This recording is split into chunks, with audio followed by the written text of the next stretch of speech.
Hey, what's up, gang? Just watched the 6 a.m. class do the Open Workout 21.1, and I was heading out to the car and just had some thoughts I wanted to share with anyone who's going to come up and do it later, or if you ever wanted to repeat it. The more I watch and kind of like dig into this workout and think about it, the more I like it.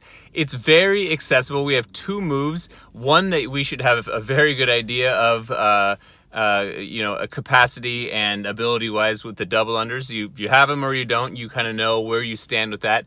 And then we have a wall walk, which we do it in our gym at Free Range with the wall facing handstands, but really it's a movement that no one practices.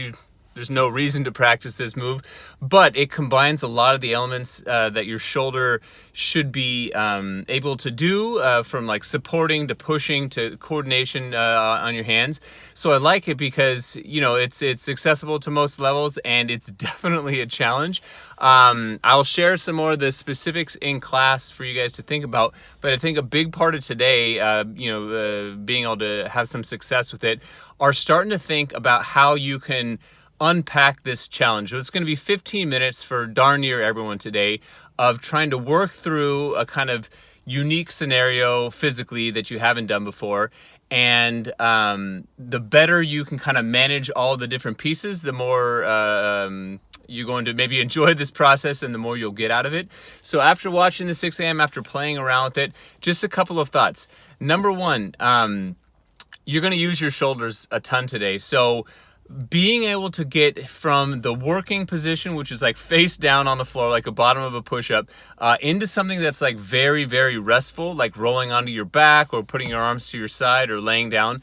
Being able to get to that position easily and effectively is going to determine how well you do today.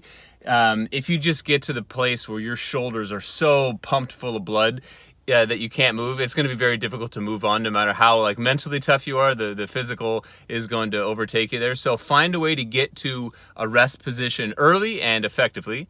And then number two, when you're going up the wall and coming down the wall for these wall walks, sliding is inefficient. You have to use a lot more work through your body to kind of slide, especially on the way up, and I think even on the way down. So imagine this to be a wall walk, not just with your hands, but you are walking up the wall with your feet. And to the extent that you can coordinate between your hands and your feet, you'll not only save energy on the effort, but you can almost kind of pull yourself up with your feet on the wall. It would be similar if you've ever done any rock climbing, where you know that you're not doing pull-ups up to the top of a rock, right? You're using the rest of your body, from positioning to how much traction you have on the wall with your foot. These wall walks are very similar. So if you're hearing your feet squeaking on the way up or down, it means you can use a little bit more of your feet. And if you want to try this concept just anywhere, flat ground, preferably in the middle of an office space, maybe in the middle of the morning, just to get some good looks, try a bear crawl, or more specifically a cat crawl, where you're on your hands and your feet, your knees are bent, and I want you to try and walk forward and then definitely backwards, but you're going to coordinate cross body, meaning when your right hand moves forward, your left foot goes in coordination with it, not one then the other, but they move in unison. And think of them almost as these moves that kind of go back and forth, or they kind of build off of each other, and they're these little moments of kind of effort and then rest, and effort and rest. And if you can get used to that on the flat ground, applying it to the wall becomes a lot easier. We're going to do this as part of our warm-up in the drills, but something to get your head around. Last, if you don't have a real strong reason to do the RX, so like the prescribed version of the workout where you go all the way to the wall, I think the scaled version today actually is a pretty dang good challenge, and I challenge anyone to finish it. Any experience level, advanced to beginner.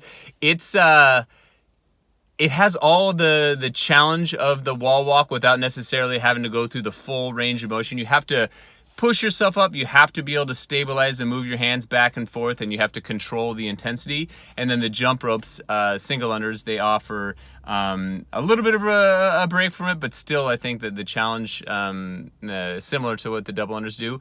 So the scaled version, I think, will be a great mile marker for what you can do in this kind of a physical challenge today. And then if you ever wanted to come back and repeat it, especially thinking about some of these concepts and like approaching it objectively, I think you'll get a lot out of it. I may do the scaled one for one version and try the prescribed variation, but I really like both of them. And like I said, I want to encourage you to go after the scaled. If it's your first time doing this, or if getting into a handstand is not quite for you, you're going to take a lot away from this.